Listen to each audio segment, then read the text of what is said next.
You're listening to the Today's Conveyancer podcast, the leading source of information for residential property lawyers in England and Wales. Don't forget to subscribe and sign up to our free newsletter at todaysconveyancer.co.uk. You can also follow us on LinkedIn and Twitter.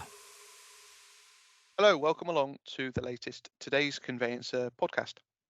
Today I'm talking about what clients want. Wouldn't we all like to know that? It's a new report from the Law Firm Marketing Club, the fourth year of this report, and I'm chatting about its contents with Clare Fanner, who is a legal marketing consultant and founder of the Law Firm Marketing Club. Thank you very much indeed for joining the podcast, Clare. Thanks very much, David, and thank you for inviting me to be here. We'd all like to know what clients want. This is a report that you've been running for a few years now. In the first instance, tell me a little bit about yourself, what you do. I know you've been on the podcast before, Clare, so you're familiar to a few of our listeners. Tell us about what you do and what the report is about. Thanks, David. So, my background is I used to be a marketing director in a couple of different regional law firms. For the last 7 years, I've been a marketing consultant, and really simply, I help law firms to do better marketing. I'm talking about the strategic stuff, helping them have a clear direction, helping them have a clear set of goals, and then putting the right things in place to make it happen. And as part of that, 3 years ago, I founded the Law Firm Marketing Club, which is a membership organisation. We run webinars, podcasts, we deliver research, and we're going to talk about what clients want research today. We also do other research. We have collaboration get-togethers, etc. We provide lots of resources. So I like to think I'm a bit of an enabler to help people in the legal sector to get better results from their marketing and better value from their marketing. So it should be said at the outset that what clients want is about marketing rather than legal expertise. We rather take legal expertise for granted.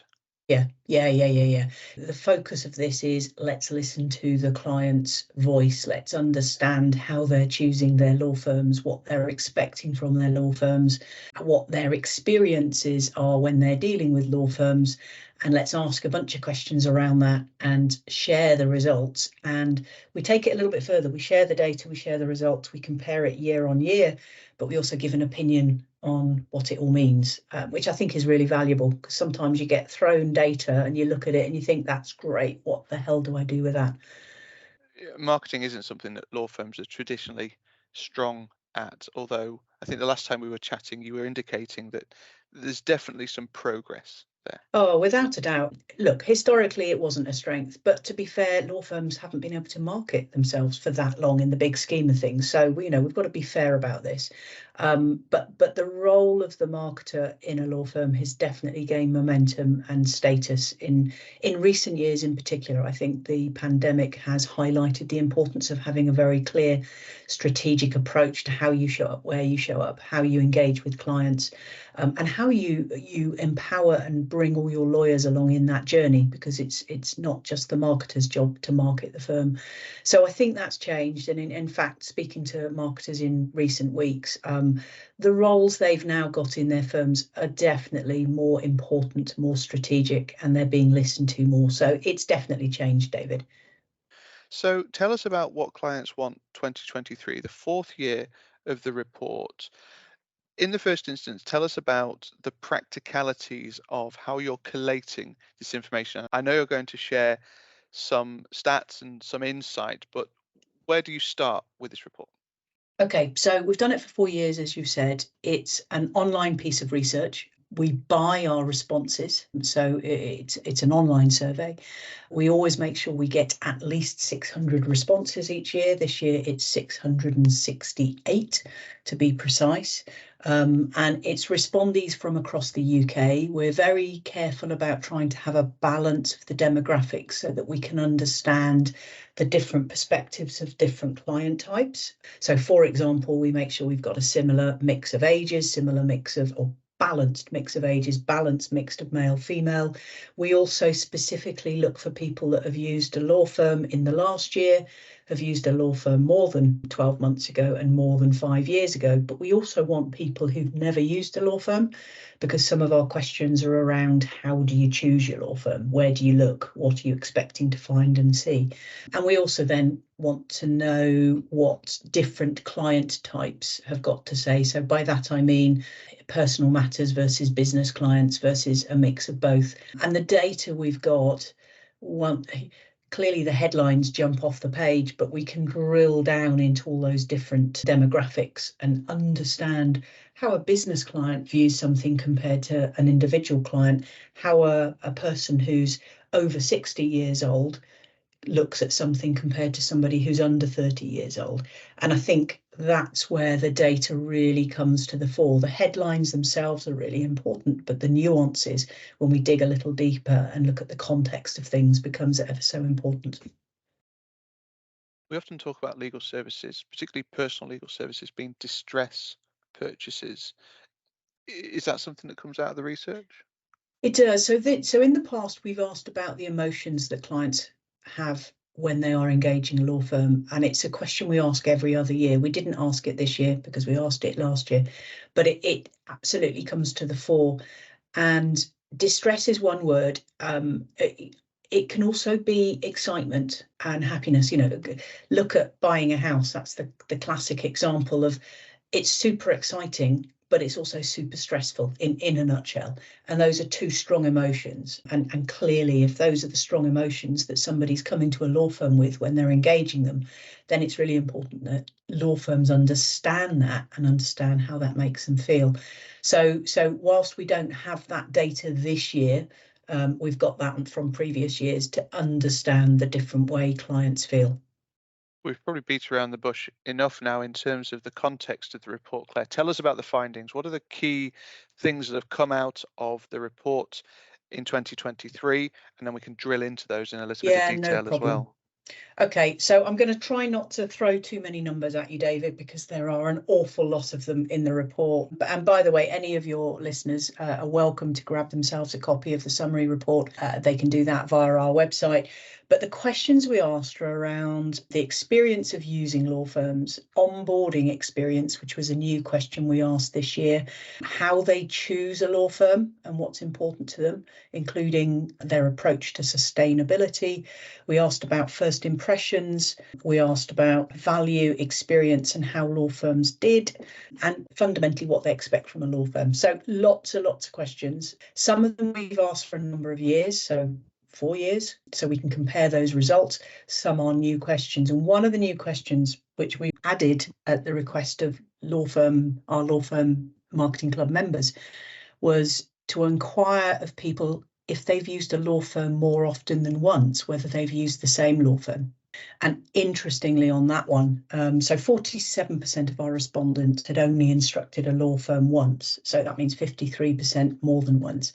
Of those 53%, 41% had gone to different law firms, which is a massive number. And for me, something that law firms need to take note of, which is actually when clients need legal services, why aren't they coming back to who they used before?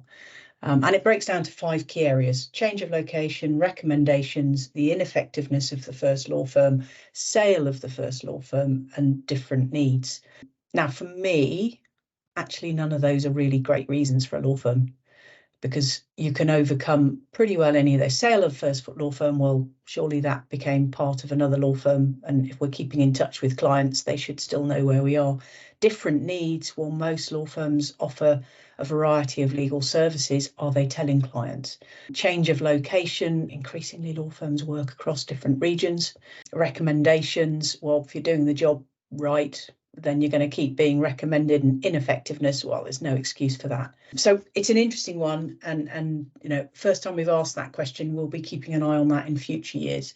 So 41% of people are going to a different law firm. So law firms, think about that. Think about how you're keeping in touch with your clients to let them know all the ways you can help them.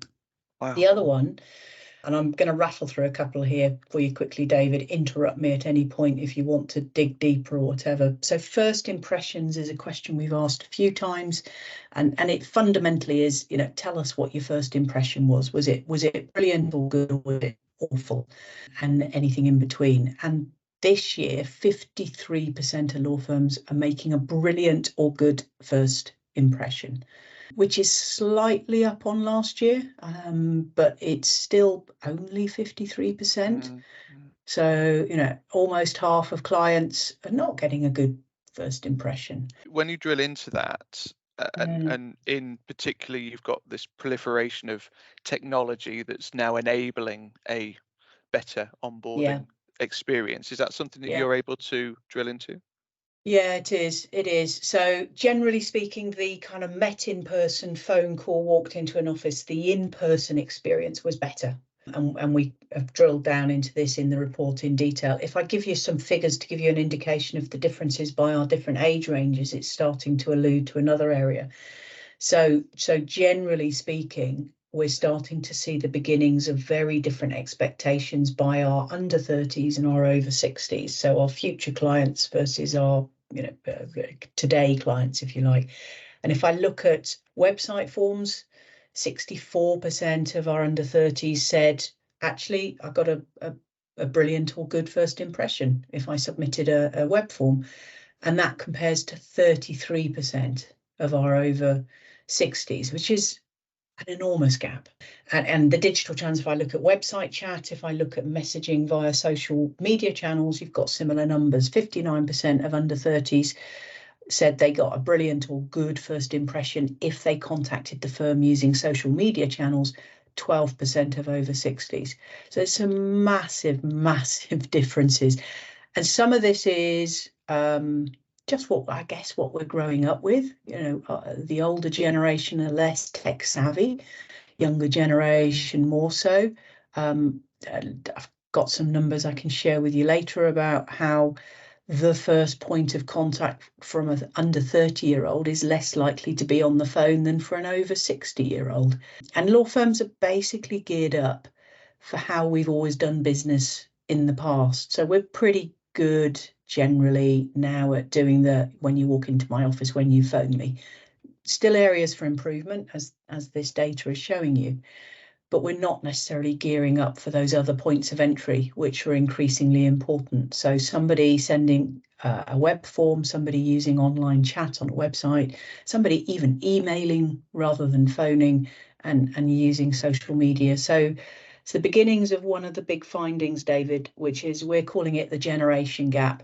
Every bit of this report shows some massive differences in expectations and requirements for our different age groups. And I think that is one of the biggest findings in this report that law firms really need to take note of and think about what strategy they have for the generations. And it's not about changing your business model. I'm not sitting here saying you've got to change everything and do everything differently. You don't. Your clients today are your clients today. Hopefully you're getting feedback from them. Hopefully you're looking after them reasonably well, very well. But what you need to do is think about what's coming. What you need to do is understand that the generation coming along has experienced stuff in a different way, has grown up in a world where you have immediacy. Amazon, for example, we're so used to being able to go onto Amazon, buy something today and it be delivered tomorrow, even later today if you're in some of the bigger cities. And whilst I'm not comparing law firms with Amazon, I am saying that's what they're used to. That's what they're used to experiencing. They know that technology is there to enable businesses to deliver better. And law firms need to work out their version of deliver better whilst remaining true to their sort of underlying principles and business model. Is that expectation one of speed? Is it experience and expertise for that younger generation? Have you been able to drill into what beyond the onboarding process, what they're really looking for? Yeah, so I'm going to jump ahead to one of the questions we asked them around their experience of dealing with a law firm and delivering to their expectations. And We asked about service price, overall value, delivering a good outcome, responsiveness, communications, and the experience versus expectations. So not specifically speed, but service came out at 76% in terms of being, rated highly in terms of their experience and what they wanted. The feedback we get, it's a really interesting one, David, because we've got quite contrasting feedback depending on who you ask. So I'm just going to pull out a quote just to highlight this. In choosing a law firm, we've got one person, what's important to you? I've got one person saying, I want to deal with them in person or on the phone, not online. Okay, that's clear cut. And then I've got somebody else saying, all in all, much prefer handling communication through technology. So the challenge I think law firms have is not as simple as being speedier. It's about having a consistent service around the quality, the speed, the effectiveness, the value that will be viewed differently by different clients. And I know that's not very helpful, but that's what this research is highlighting. To kind of look at your question from another perspective, what's really important to clients when they're choosing a law firm, it's still recommendations come up high on the list. So this year, the figure's 75% of people are saying recommendations from a professional are vital or preferable, being able to meet them in person, 79%, being close to where they live or work, 77%. So it's quite interesting, that proximity piece. I know most law firms still work in particular regions, but some are trying to expand, but that proximity piece is still important.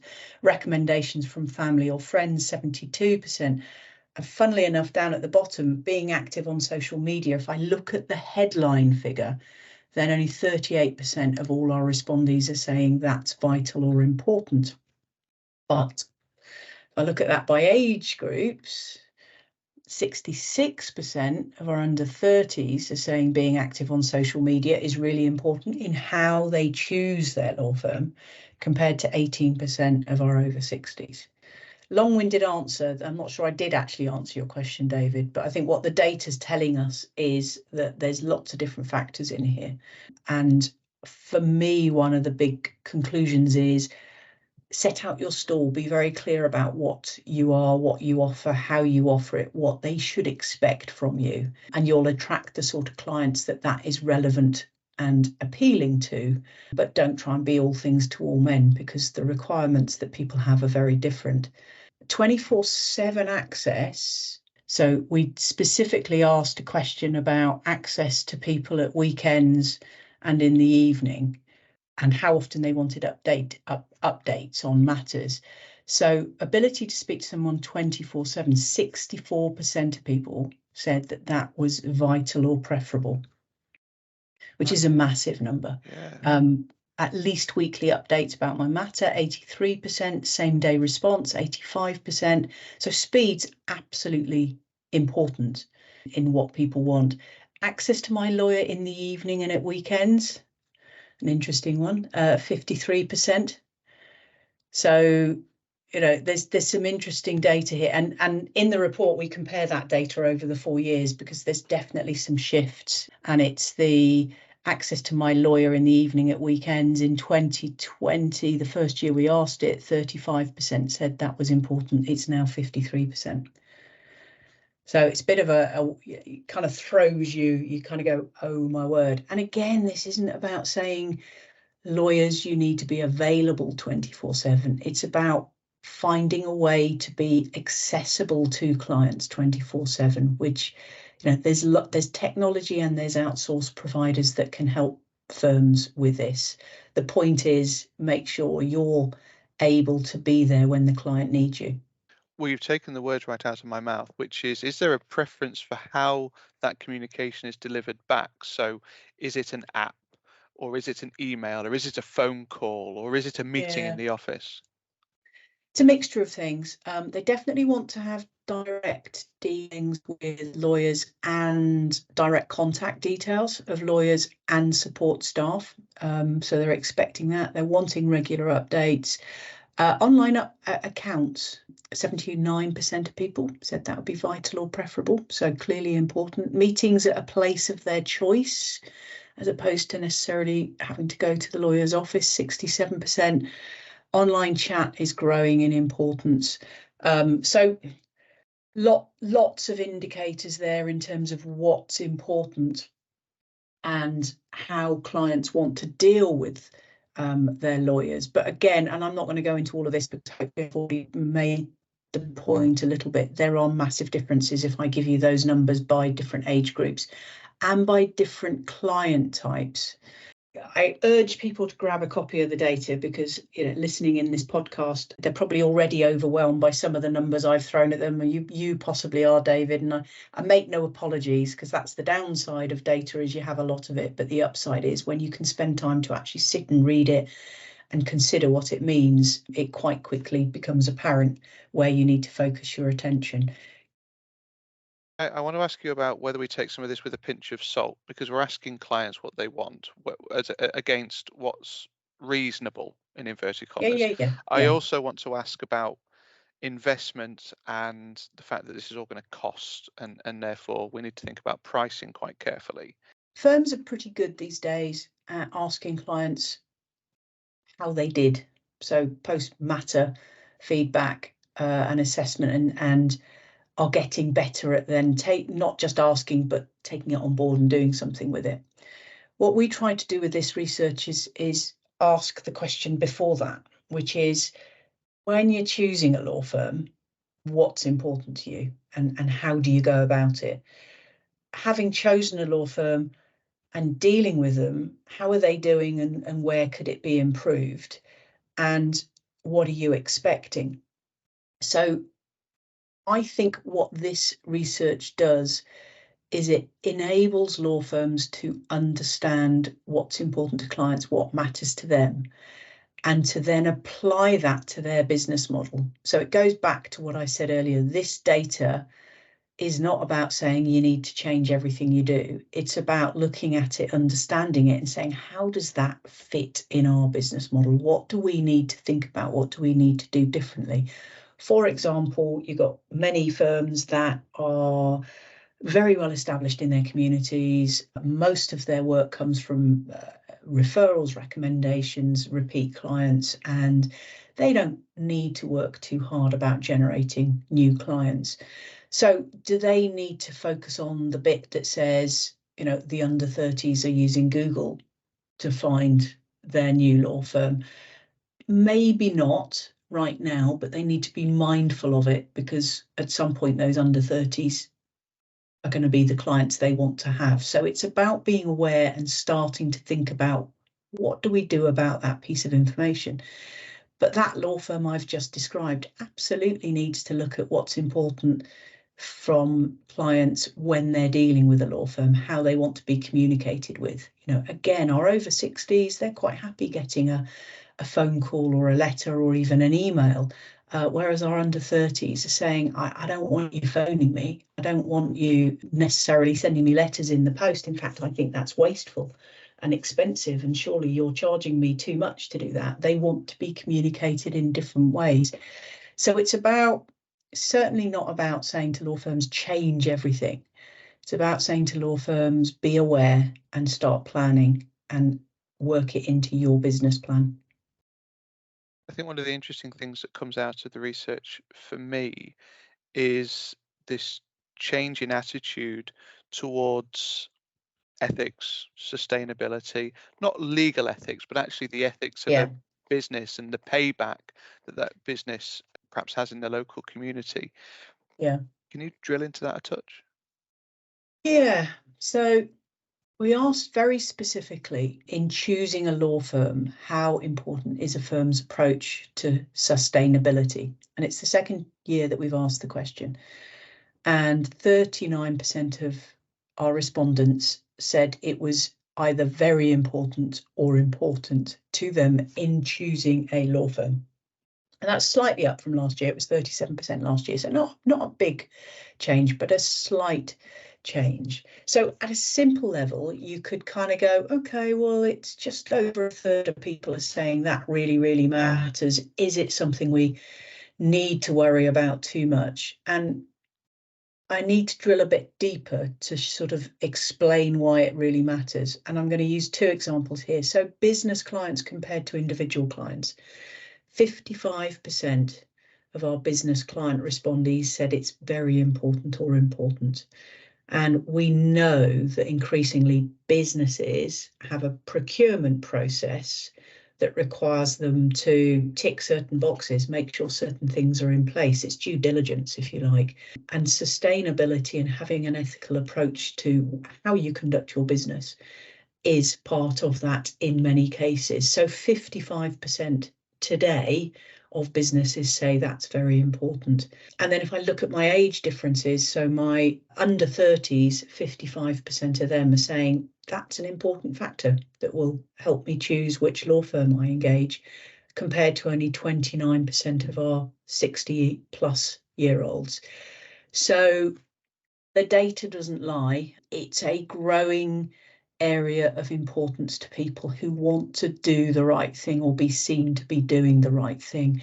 And again, this is not about law firms suddenly having to spend a fortune and change the whole way they conduct their business. Most firms are already intuitively doing quite a few things that could be considered good ESG contributors, whether it's the reduced travelling, whether it's how they energize their offices, whether it's they're going paperless, etc., etc. There's lots of things, and those are just the basic things. But are they talking about it? Are they sharing that information? Are they supporting others in their communities that are working hard on an ESG agenda and talking about it in their PR, in their social media? So there's some quick wins here where this is important to clients. Actually, we're doing some stuff, but we're not necessarily communicating it. We've not necessarily got a page on our website. We're not necessarily doing anything on social media. Well, let's start doing something on social media. And in the meantime, let's think about what we need to be doing longer term, because it ain't going to go away. Sustainability at the moment is a differentiator. So those who choose to potentially take this path to differentiate themselves from others in their communities, it's a massive opportunity. But give it a couple of years, it'll just be a hygiene factor. It will just be expected. So law firms can't afford to get left behind on it.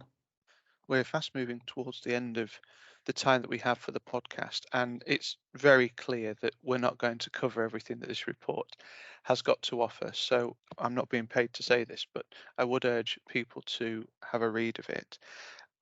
I just want to sort of finish on a point around pricing and investment, because I know you're saying firms don't have to change a huge amount of what they do, but there is a time and cost to some of this stuff. Firms need to really think about what's important to them and then start looking at what their pricing strategy is as a result, surely. When I say they don't need to, well, I'm not sure I did say they don't need to change stuff, just to take your words. They do need to change, but they need to divert as opposed to do something totally new on top of everything they're doing. So everyone's already busy. Most firms are performing pretty well at the moment. You know, the market is reasonable in the legal sector. What they need to do is strategize to be ready for what's coming and divert as opposed to add on to their existing workload, so that they are taking into account changing needs of the different generations, the importance of sustainability. Simple things like pick up the phone and phone your own firm and see how quickly the phone's answered and what that first impression is like. And it's not about catching people out. It's about actually knowing and understanding the experience their client has. Does that have an impact on pricing? Of course it does, because if your strategy is then, right, we're going to invest in more technology to help us with some of these things, we're going to invest in more skills and resources and people and supporting them to make sure we deliver a better experience for clients. Yeah, of course, all of that has a cost, and that needs to then be factored into the pricing model. I'm saying keep having a strategic approach to how you show up. So it's bringing it full circle back to where we started in terms of the importance of marketing to law firms. And marketing, and some people sometimes lose track of this, but marketing is about keeping close to clients. It's about understanding clients' wants and needs, and then looking at your business model and saying, what will work for us? So I'm not saying they can keep doing what they're doing. I'm saying they do need to change. They do need to strategize. They do need to think about what they are going to do to continue to be the business they want to be, but to align their business, their goals with what clients are saying is important to them, and be there for their clients in the ways their clients want them to be there. Well, that's all we've got time for. It's been great to have you on the podcast, Claire. Thank you very much indeed for joining. Thank you, David, for the opportunity to speak to you and your podcast followers. I'd urge people to grab a copy of the report. The summary report is 20 odd pages long. We've got a lot of data and conclusions in there and some thoughts about what they can do. And if nothing else, it informs you and gives you information that you can share in your firm. We do have some of this data broken down by different practice types, so residential property clients versus family versus corporate commercial and so on. Use the data. That's why we do it, to enable people to be better informed, to look after their clients. And for me, the three biggest things that stand out are in the areas of that growing generation gap, the importance of sustainability and the importance of first impressions. It's one thing I do need to mention, David, and it's very remiss of me not to have mentioned it right at the outset, and that is to thank our sponsors for this research, which is Moneypenny. They make it possible for us to do this research each year. So a big thank you to them. Fab. Well, thanks very much indeed for joining the podcast, Claire, and for sharing your insight. The Today's Conveyancer podcast is available on your preferred podcast provider. It's also available on todaysconveyancer.co.uk. My thanks to Claire. Thank you as ever for listening, and we'll see you again soon. You're listening to the Today's Conveyancer podcast, the leading source of information for residential property lawyers in England and Wales. Don't forget to subscribe and sign up to our free newsletter at todaysconveyancer.co.uk. You can also follow us on LinkedIn and Twitter.